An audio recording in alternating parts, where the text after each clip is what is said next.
chaos, confusion, and courting your own voters? Is that exactly where you want to be? Really? Joining us now is Democratic Senator Barbara Boxer of California. She is supporting Barack Obama for president. Senator Boxer, thank you so much for joining us. Thank you for having me on your show, Rachel. The poll numbers certainly do look good for Senator Obama and Senator Biden right now. I know you were campaigning for them today in Florida. You're off soon to Minnesota and to Ohio.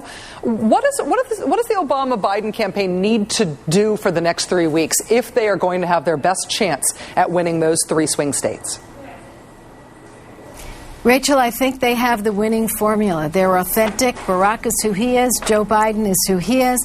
They are looking at the American people straight in the eye and saying, we know what you're going through, and we're going to do everything to fix it. I think Barack's new plan today just keeps moving forward. Yesterday's news was the bailout package. It had a lot of problems. They're finally learning from England that they should go ahead and invest in the banks, get an equity share for taxpayers instead of buying up those toxic assets, which I never supported that idea. They're doing that right, but what's next? Rachel, what's next is making sure we avoid a deep recession. We are losing so many jobs, and Barack understands that, and Joe understands that. And so they're way ahead of McCain, and I think the plan that Barack put out today, looking at the type of tax cuts that small business needs to create jobs, looking at this infrastructure program that you spoke about, in addition to roads, and we know our bridges are falling down. Our schools need to be made energy efficient and rebuilt. That's part of the plan. At the end of the day, Barack is just way out in front, looking at the next problem and showing the American people his kind of leadership, which is calm, cool, and collected and smart.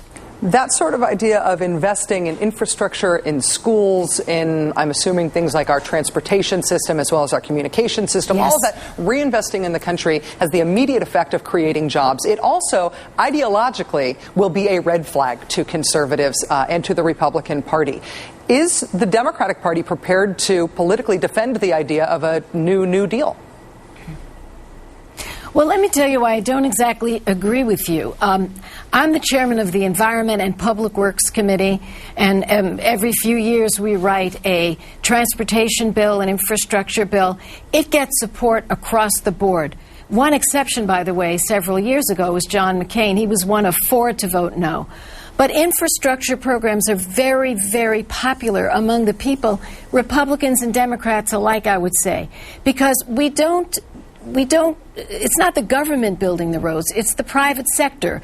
We just fund the private sector.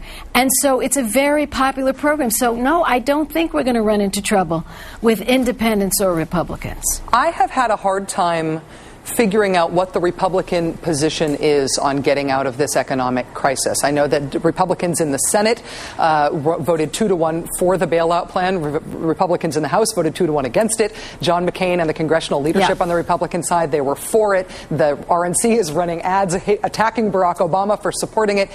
From inside the Senate, do you have a sense of what the Republican Party's position is on how to get out of this mess? It's a very good point. I would say to you that they're really leaderless. You know, the president and the vice president are yesterday. And, every time the president comes out to address the people, the stock market goes down. So there's no confidence there. When Mr. Paulson comes out, he reads a speech. His assistant that he put in charge of the bailout, they read speeches. That is not what we need now. We need to have people who build confidence, who know what they're thinking. So I think the Republicans are leaderless, and you see many Republicans now abandoning John McCain's campaign. I'm not saying they won't vote for him, but Rachel, I'm at the point, and I'm here in Florida, there are a lot of independents and a lot of Republicans. And the point I'm making is, because they're saying, well, don't you think Barack is going to win? And I say this, I'm too cautious to predict a win. But I will say this, what we need now is a Barack Obama, big, win. And we need a big win in the Congress, because this country has to, get over these last 8 years and begin investing in our country and rebuilding our nation and beginning to talk to the rest of the world so the rest of the world follows us once again. And this is that moment in history. It's exciting to be in these battleground states, and I'm very hopeful after what I've seen today, doing about 5 different events. Right now, just looking at a snapshot of where we're at in the presidential race, if the election were held today or tomorrow, we know that it would be a landslide for the Democrats, and who knows what's going to happen over the next 22 days. But say it is a big win in November. Would you support efforts to bring accountability on some of the constitutional issues, some of the potential war crimes issues that do plague our ability to regain the moral high ground and to be a beacon of hope in the world? Would you see that as looking backwards at the Bush administration, or would you see that as a way to move forward? I think it's a way to move forward if it's done right. It needs to be done right. We need to look at what abuses of power took place so that they don't happen again with future presidents, be they Republican or Democratic or any other party.